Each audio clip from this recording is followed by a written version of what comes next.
What if I told you that the bloodiest wars in medieval Europe were fought between brothers who worshipped the same gods, but had forgotten they were family? Stay until the end of this documentary, because I'm going to reveal something that will completely change how you see the Viking invasions of England.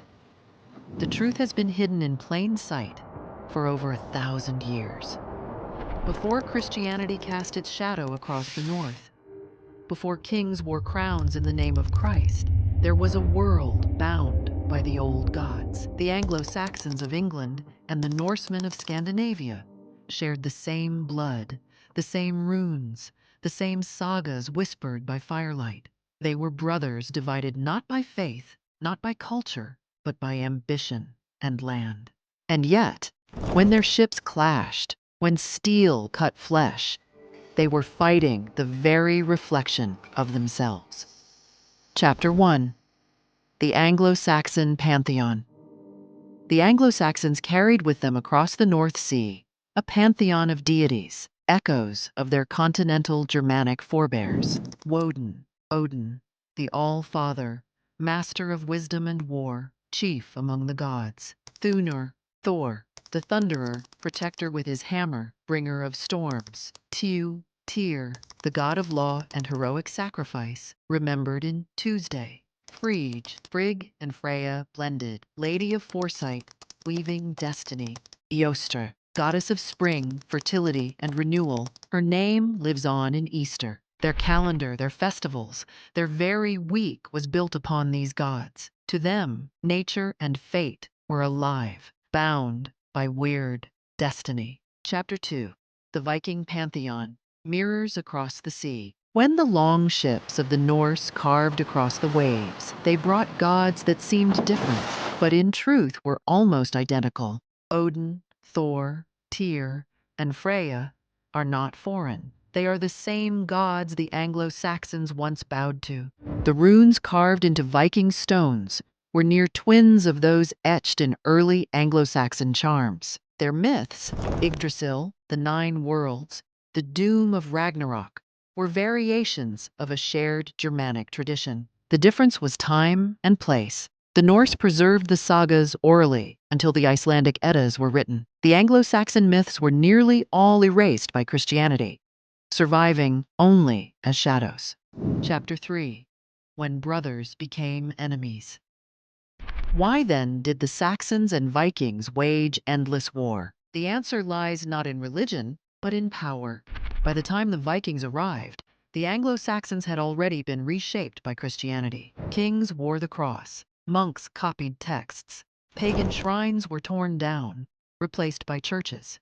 To the Christian Saxons, the Viking gods looked savage, a return to a past they were taught to reject. To the Vikings, England was a prize. Fertile land, wealthy monasteries, easy plunder. And yet, in their very blood they were kin. The Saxons of Wessex, Mercia, and Northumbria were descendants of Germanic tribes who, like the Norse, had once worshipped Odin, Thor, and Frigg.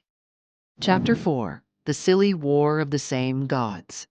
Here is the irony. When a Saxon warrior raised his sword against a Viking, both may have whispered the name of Woden before battle, one consciously, the other only in ancestral memory. The silliness of this war was that it was not a clash of civilizations, but of cousins.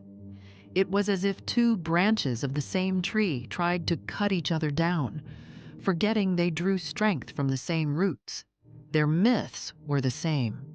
Their festivals were the same. Even their sense of honor, fate, and courage in death were identical. Chapter 5. Christianity and the Erasure of Memory. What made them different was not their gods, but the erasure of those gods. Anglo-Saxon paganism was stamped out faster than Norse paganism. By the 9th century, few remembered the stories of Woden or Thunor beyond half-forgotten charms. The Vikings, still pagan, looked to the Saxons and saw apostates, men who had abandoned the old ways. Christianity painted the Norse gods as demons. The shared heritage was obscured. Thus the wars seemed holy, righteous, but in truth, They were wars of brothers who had forgotten they were brothers. Chapter 6. Echoes of the Old Gods. And here's the discovery I promised you.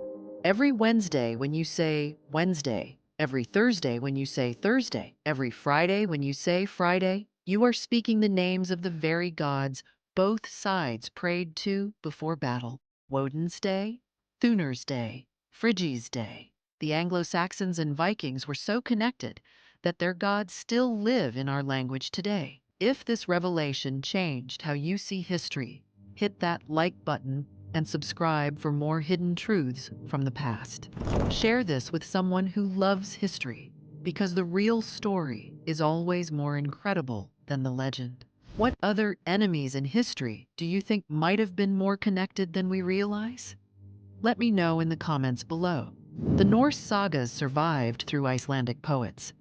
The Anglo-Saxon myths were almost entirely lost. But if they had been preserved, the two pantheons would stand as mirrors, revealing a kinship that makes the wars between them seem tragically absurd. Brothers of the North, the Vikings and Anglo-Saxons fought for land, for gold, for power, but they were never true enemies. They were the same people, children of the same gods, worshippers of the same mysteries, divided only by memory and faith. Perhaps the greatest tragedy of their wars was not the loss of lives, but the loss of memory, of forgotten kinship, drowned beneath the tides of history.